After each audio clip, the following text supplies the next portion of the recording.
안녕하세요. 반갑습니다. 네, 반갑습니다. 네.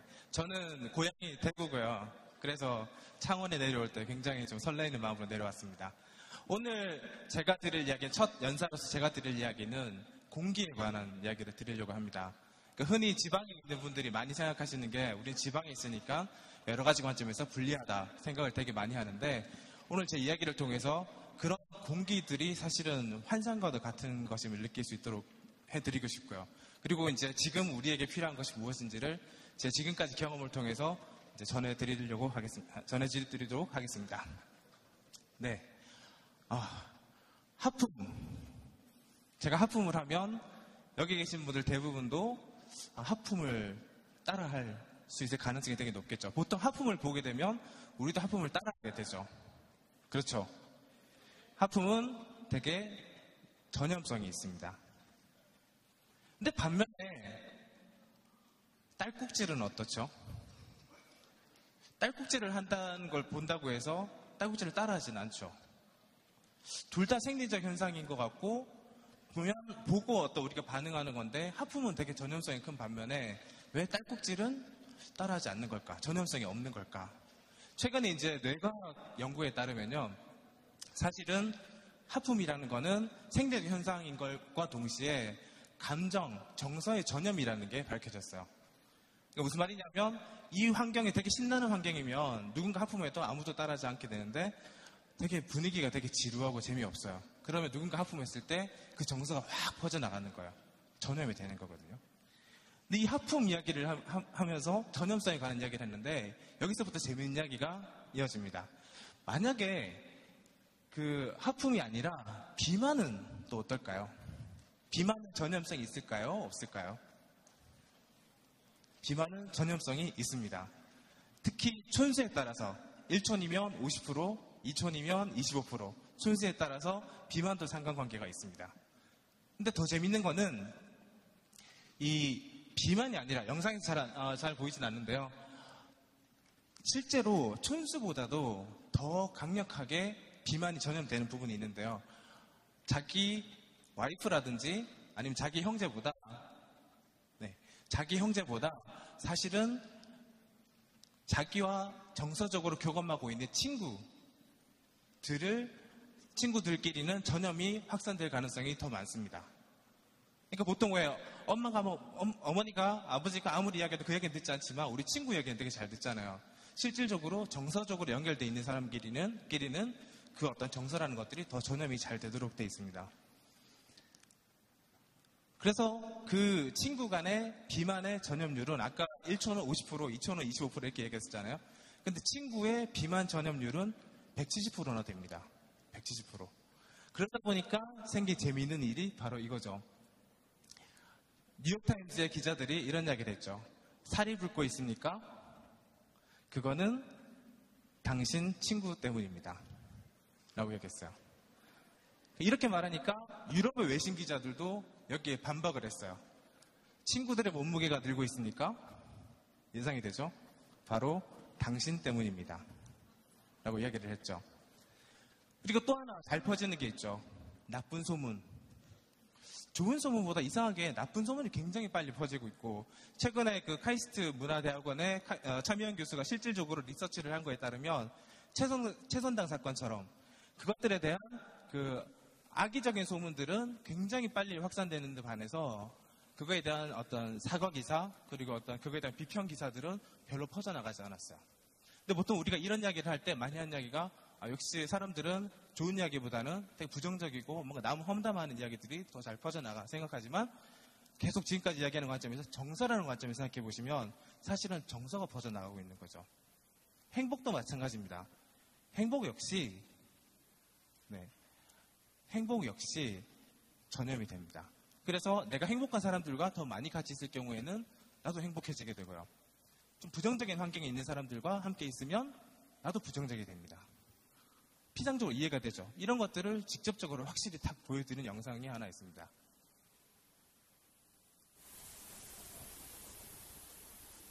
이 영상을 보시면 여기 있어야 되나? 네. 여기서 애니메이션 안 되네요. 똑같은 속도의 메트로놈을 서로 다른 시점에 출발을 시켜요. 그럼 소리가 이렇게 엇박자가 나죠. 계속 들어보세요. 그런데 이거를 잠시 있다가 두 개 캔 위에다가 이 판을 올려놔요. 그러면 소리를 한번 들어보시죠.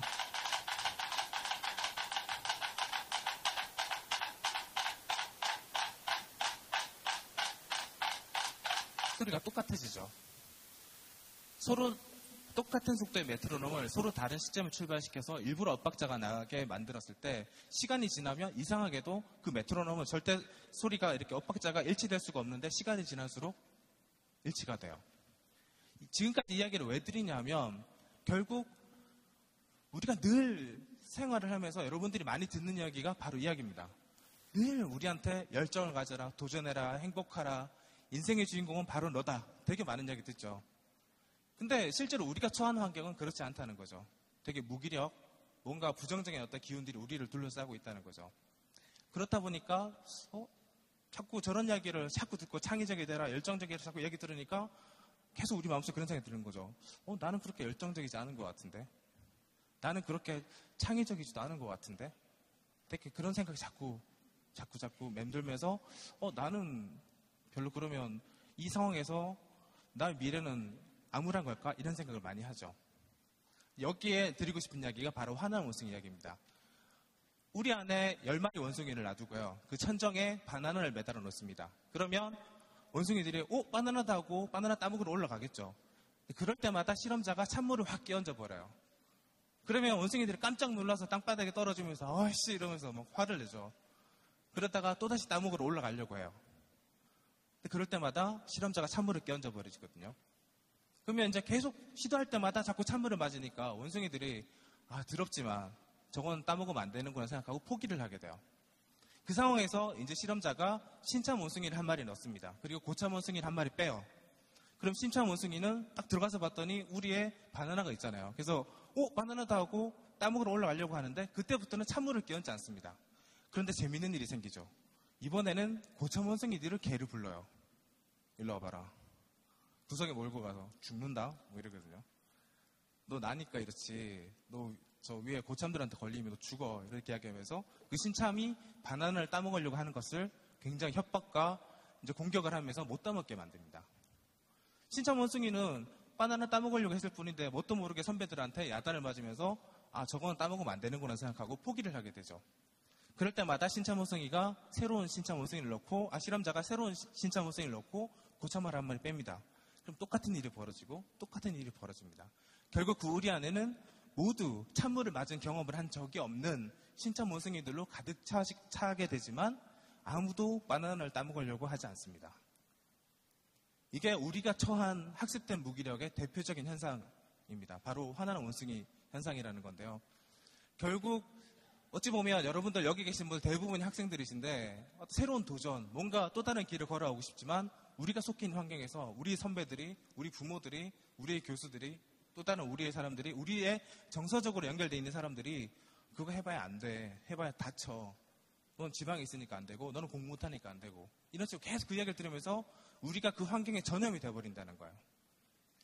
아까 처음에서 소개해 주신 것처럼 저는 삼성전자에서 7년 동안 개발자와 기획 그리고 중장기 전략 이런 일들을 해왔었어요. 삼성전자 그러면 당연히 가고 싶어하는 기업 또 세계적으로도 혁신적인 기업이 속하지만 사실 제가 속한 환경도 마찬가지였어요. 뭔가 새로운 시도를 하려고 하면 안 되는 이유에 항상 노출이 되게 되고 뭐 하려고 하면 이거 해서 네가 잘할 자신 있어? 잘 모르겠는데 그럼 그거 하지 마. 이런 환경이 자꾸 되고 이거 아닌 것 같은데 우리 안에서 삼성이라는 기업조차에서 마찬가지고 제가 어렸을 때 학생이었을 때 그리고 취직했을 때 마찬가지로 이런 무기력한 환경들을 어떻게 하면 바꿀 수 있을까 되게 많은 고민을 했었습니다. 그래서 결과적으로 이 문제들을 정말 풀기 위해서 부단히 돌아다녔습니다. 그 솔루션을 찾기 위해서. 그래서 오늘 제가 여러분들한테 드릴 이야기는 오름에 관한 이야기를 하려는 게 아니라요. 다름에 관한 이야기를 하려고 합니다.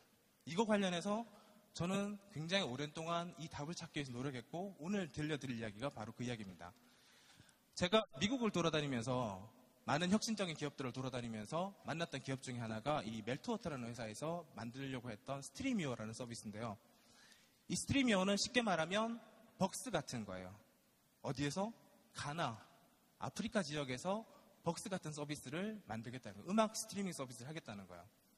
이 이야기를 들었을 때 여러분들에게 아프리카, 가나, 수단 같은 나라를 딱 떠올리면 어떤 이미지예요? 보통 이런 느낌이죠. 그죠? 특히 이 오른쪽에 있는 이 친구처럼 죽음을 기다리는 이 아이를 기다리는 독수리처럼 이런 이미지를 우리는 항상 수단, 아프리카 하면 생각이 났어요. 그리고 실제로 넘어가실까요? 네, 잘 넘어가지가 않네요. 네. 특히 이태석 신부의 울지마 툰스라는 영화가 나왔을 때 수많은 사람들이 수단하며 정말 너무나도 안타까운 나라로 기억을 하게 됐죠.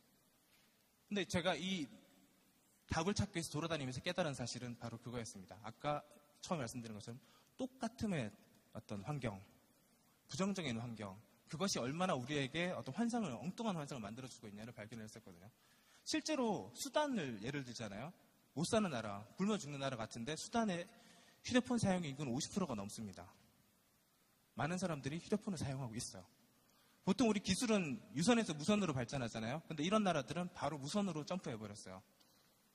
저 수단에 있는 사람들 한번 수단에 있는 사람들의 모습을 보시면 보통 우리 아프리카 그러면 막 더우니까 사람들 옷 벗고 다니고 막 다 그럴 것 같죠. 근데 실제로 수단의 아프리카의 대부분은 저런 초원지대입니다. 그리고 저 사람들 역시 마찬가지로 우리와 같은 첨단 산업들을 영위하면서 자신들의 삶을 다 살아가고 있어요. 오히려 우리가 만들었던 착각이 뭐였냐면요. 이태석 신부의 영화가 나온 다음에 이거 가난의 대를 끊어야 돼 하고 수많은 사람들이 저기 가서 학교를 막 지어주려고 했어요. 근데 실제로 저기는 약간 농업이 중심이 되는 사회이기 때문에 이런 저런 학교보다는 아이들이 모여있는 양떼나 소떼를 이끌고 다니죠. 그 아이들이 모여있는 거점 지역에 텐트와 배낭을 들고 가서 음영을 만들어서 하는 모바일 스쿨 형태 이동학교들이 대부분 필요한 상황입니다. 저런 데 필요한 교육 환경은 이런 큰 프로젝트가 아니라 저렇게 조그만하게 SPH03이라고 하는 미니 프로젝트에 아이폰만 있으면 교육을 할 수 있어요. 그러니까 우리가 잘 몰랐었죠, 저런 것들을. 또 다른 관점에서 보여드리면 뉴질랜드 오클랜드 시티에서는 쓰레기 문제 때문에 골치가 아팠어요. 저걸 어떻게 할까? 또 우리한테 이거 어떻게 풀어야 되지? 이야기를 하면 종량제 봉투, 벌금 이렇게부터 생각하죠. 재미없음을 생각하죠. 다 비슷하게 생각할 거예요. 근데 뉴질랜드에서는 다름을 연결을 했어요. 쓰레기라는 지저분함에 아름다움을 연결해 본 거예요. 그랬더니 쓰레기가 담겼을 때 낙엽이 쌓이는 듯한 저런 모양의 어떤 포장을 생각을 하게 됐어요. 그리고 쓰레기를 버리는 모든 사이클을 저기에 맞춰서 다시 재디자인을 했고요. 저렇게 했더니 사람들이 쓰레기를 막 아무 데나 버리다가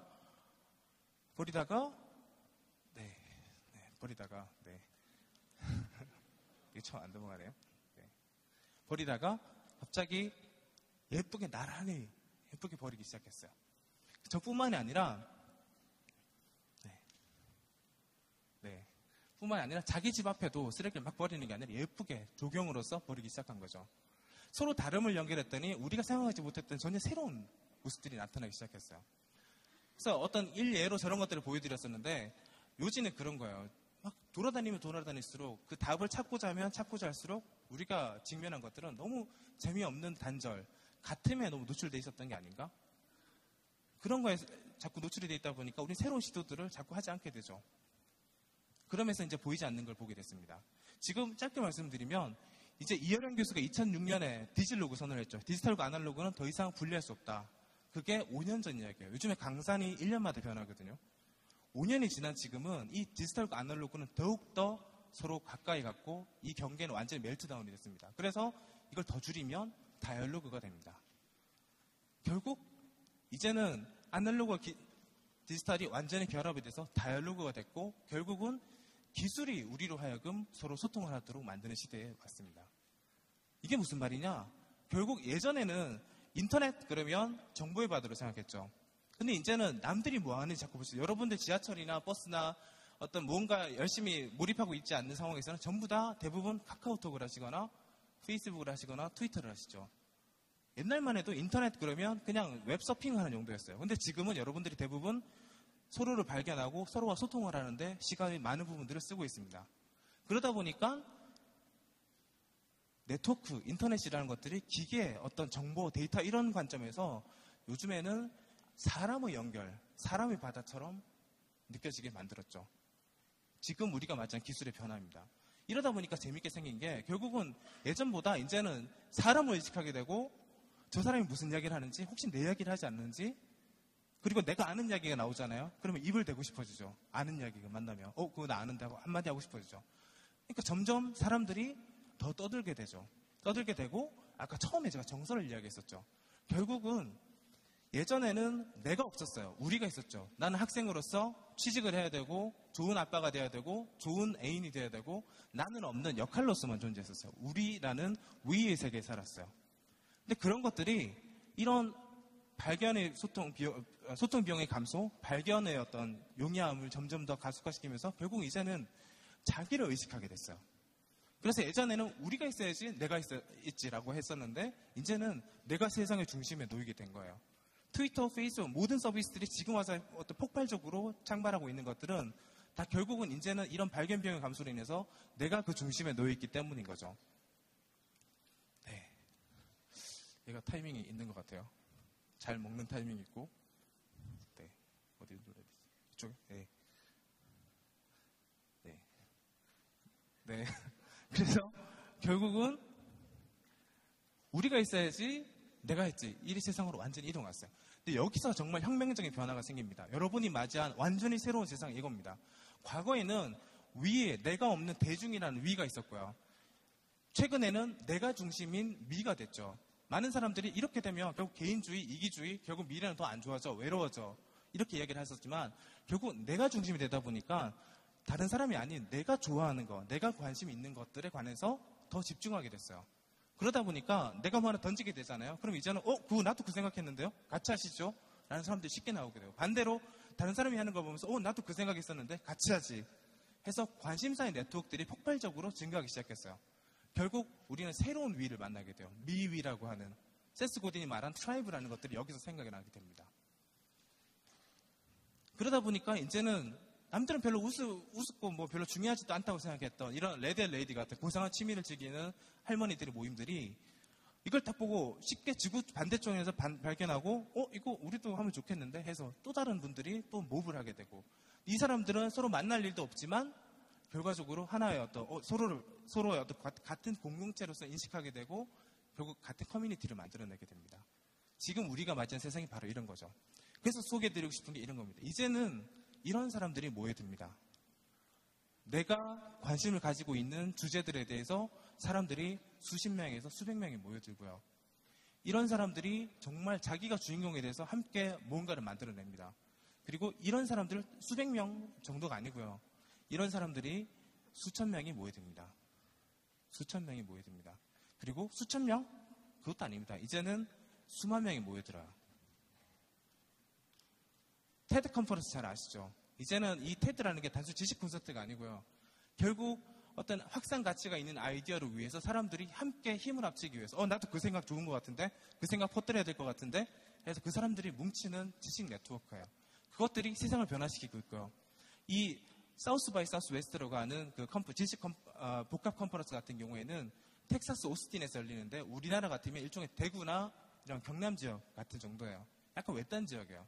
근데 여기에 수만 명이 모여듭니다. 4만 9천 명이 모여서 일주일 동안 엄청난 에너지를 폭발시키고 거기서 트위터가 나왔고 포스퀘어가 나왔고 우리나라의 박찬욱 감독의 올드보이가 나왔어요.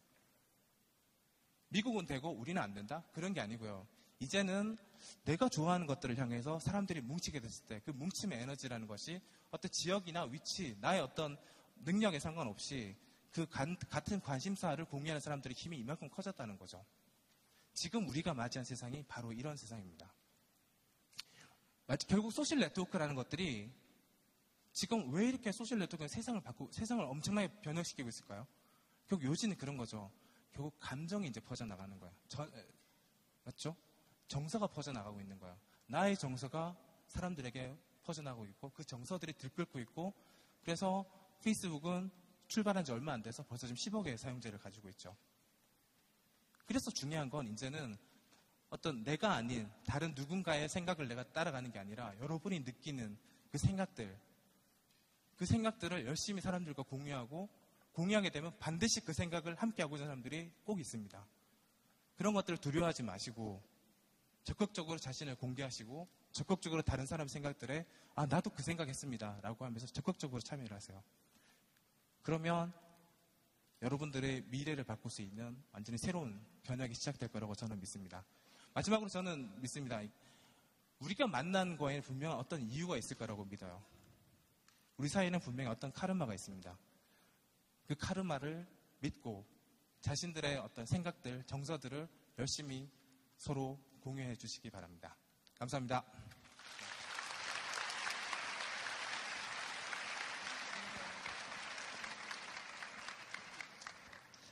네, 여러분 어떠셨나요? 좋은 말씀 많이 들으셨죠? 네, 지금부터 제가 송인영 멘토님께 질문할 텐데요. 그 전에 아직까지 질문 못 올려주신 분들은 빨리 QR코드를 이용해서 질문 올려주시면 되겠습니다. 자, 제가 질문을 받아서 지금 아이패드를 들고 있는데요. 지금 실시간으로 질문이 올라오고 좋네요. 있습니다. 네. 네, 좋은 시스템이죠. 네, 좋습니다. 첫 번째 질문 먼저 드려보도록 하겠습니다. 경상대학교 3학년의 김진아 씨, 어디 계신가요? 네, 진아 씨가 해준 질문을 여쭤보도록 하겠습니다. 간단한데요. 네. 멘토님의 멘토는 누구입니까? 하는 질문이었습니다. 그러니까 저희 멘토는 분명히 일부가 있긴 한데 그 멘토들은 사실은 전부 이런 관심사 네트워크에서 다 만나게 됐어요. 그래서 2009년에 트위터로 처음에 서로 이야기하는 거 보면서 나도 이 주제에 관심 있는데 라고 해서 같이 이야기를 하던 사람들이 오프라인에서 만나게 되고 그 사람들과 지금 같이 회사도 만들고 수많은 프로젝트들을 같이 하고 있거든요. 그래서 멘토가 우리가 이미 알고 있는 유명한 멘토가 누구냐를 떠나서 결국 내가 가지고 있는 숙제들 있죠. 여러분들 마음속에 있는 나름의 숙제들이 있을 거예요. 바람하는 것들. 그 바람하는 것들을 따라가다 보면 거기에는 항상 멘토가 있는 것 같아요. 그 멘토를 따라가시기 바랍니다. 네, 그리고 이 고민은요, 많은 학생들이 할 것 같은데요. 제가 이름은 얘기하지 않겠습니다. 개인적인 질문인 것 같아서.